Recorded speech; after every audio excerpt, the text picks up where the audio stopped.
האם אי פעם סיפרתי לך איך קיבלתי את הצלקת? לא סיפרת. הייתי בערך בגילו של קיון כשזה קרה. אז כשהייתי המנהיג של משמר האריות שלי.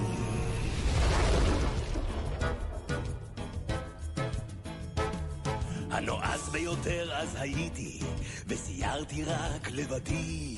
אריה משונה אז פגשתי, הוא הסכים לצעוד לצידי. חוכמה וגם כוח היו לו, וגם תכונות גדולות של מנהיג. ביחד עם שאגתי, את הכתר נוכל להשיג.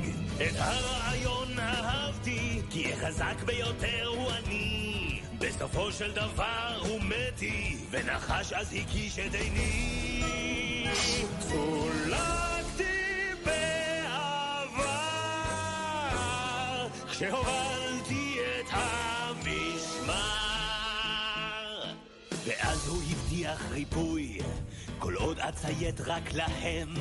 אבל מכלי אז יצאתי, שאגתי חזק על שניהם. וחשבתי אז ששמי יהיה מוכר, בזכות גבורתי הגדולה. אך מופסה קינה עוד יזכר, וליבי התמלא בקנאה. ואז נהייתי זכר, השם הזה נשמע. שאגתי נהמתי, וכעונש קולי נדם. שנים אחרי כל זה נקמתי, שלטונו של מופסה תם. ואם לא היה שווה סימבה, הייתי שולט עד היום. אבל עכשיו זה הזמן לומר לו ולקיון שלום. עדיין שמי הוזכר, הובלתי אז משמר.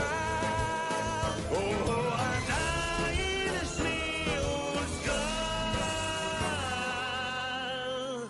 אשמיד שוב